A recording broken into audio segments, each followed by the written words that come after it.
What is going on, everybody? How's your first week going so far? Make some noise for the first week. How many freshmen we got? Make some noise if you're a freshman. No, make some noise. Don't raise your hands. It's in a classroom. Come on. I see you. Just kidding? Alright, you can hide. It's alright. Freshmen, you guys make it too easy to spot you, though, because you're way too excited about just being on campus. There was a guy in front of the MU the other day who was just sitting there, and he was just smiling and just so excited just to be on campus. He's like, it's the middle of the day and I'm not in class. This is college.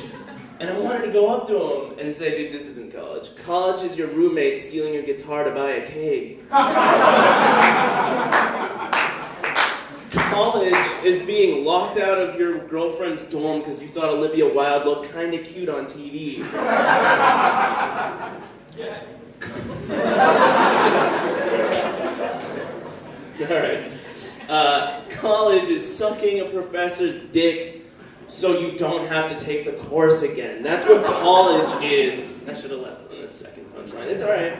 We'll try it ahead. So I was gonna just tell this guy off, like, fucking don't be so excited, you look like a moron.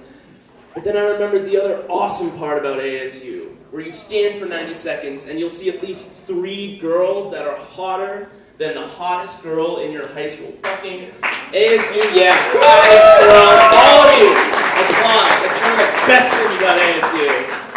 I don't know what's in the air around here, but I'm pretty sure it's fuckable.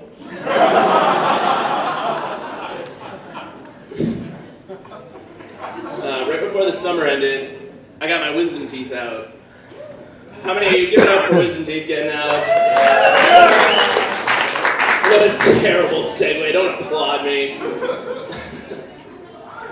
And it was terrible, the dentist just went to work, but the best thing about it was the Vicodin. Holy shit. So for the first couple days, it was pretty nice, you know, I had a lot of pain. But then the pain started to subside, and I still had some Vicodin. And it was great. I have a lot of trouble sleeping, and it really fucking, knocked me out. And when I stopped taking the Vicodin, I had a lot of trouble sleeping, and I realized, do I have demons? Because the only people that take something as strong as Vicodin to help them just sleep are Kurt Cobain and Jimi Hendrix. That didn't end well for them. So I spent the next hour online trying to find the St. John's wort of hydrocodone, which, to no surprise, doesn't exist, because if it did, none of you would be here right now. You'd all be lying on your beds wondering what clouds taste like. But I digress. A few days ago, I was taking a shower. I was getting ready to go out with some friends. We were going to go to a bar. And I accidentally got some shampoo downstairs. And I thought to myself, and I threw on some conditioner. Because no one is going to shampoo and condition their balls unless they think they're going to need them later. That's what I call the power of positive thinking, people. Fuck you. Fuck you. I'm being a positive person here.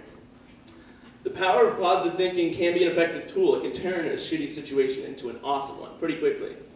If you drop your food at a Taco Bell, you don't have to think to yourself, oh man, I wasted all that money. You can say, at least I won't get diarrhea later. It's helpful. It really is. The power of positive thinking can also apply to something else that I forgot. Oh, sorry about that, folks.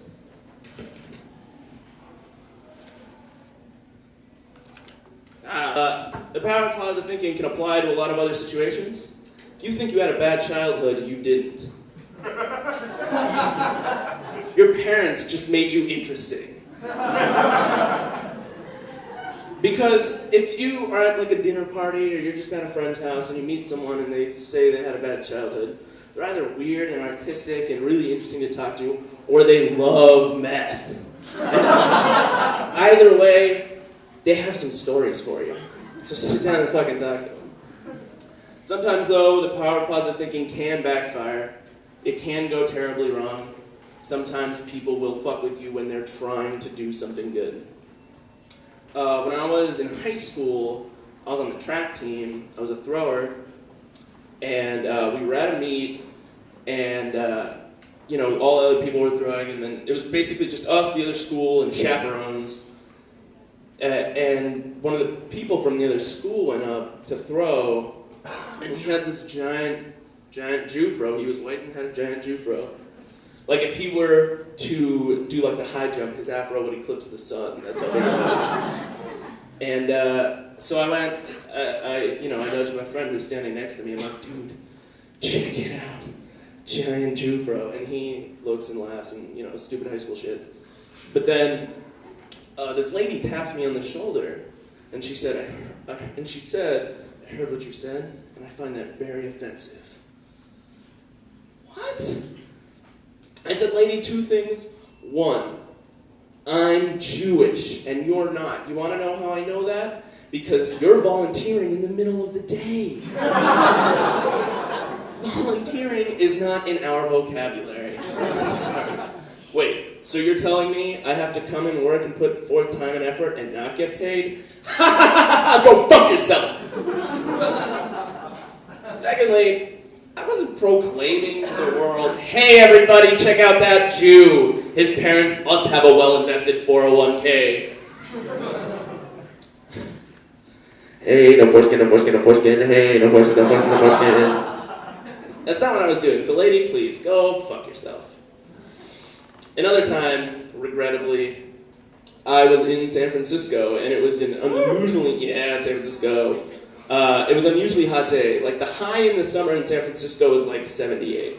And, it's nice. Fucking out here, it's 90,000 degrees right now.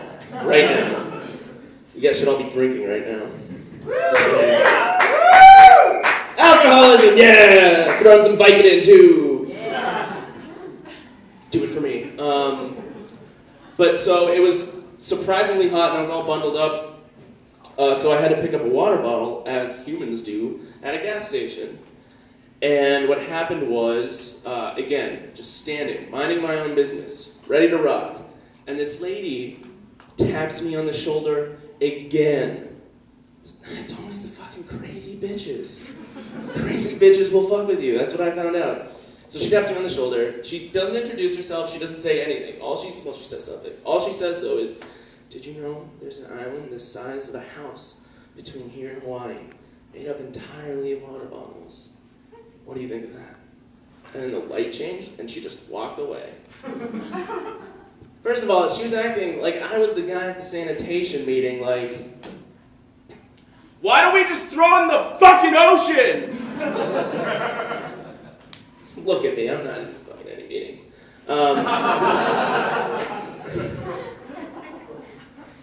But what pissed me off most is that she didn't even give me a chance to respond. She asked me what I thought of it, and she didn't let me say anything. What I would have said to her is this. Lady, I don't go around to fat people and say, heart disease is the #1 killer in America.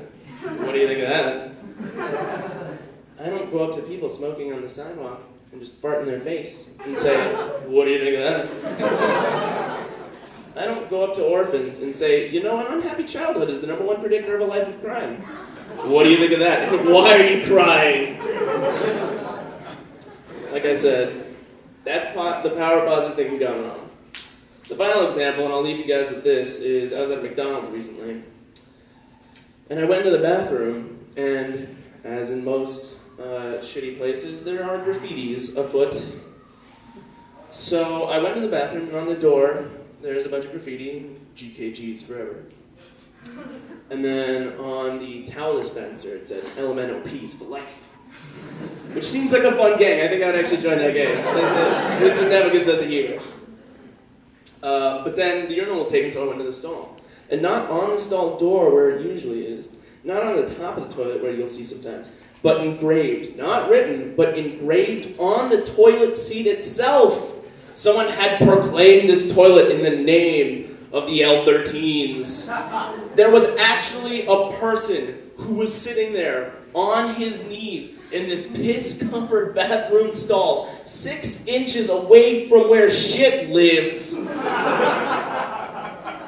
claiming this toilet in the name of his gang. Happy with every decision he's ever made, clearly. Very clearly.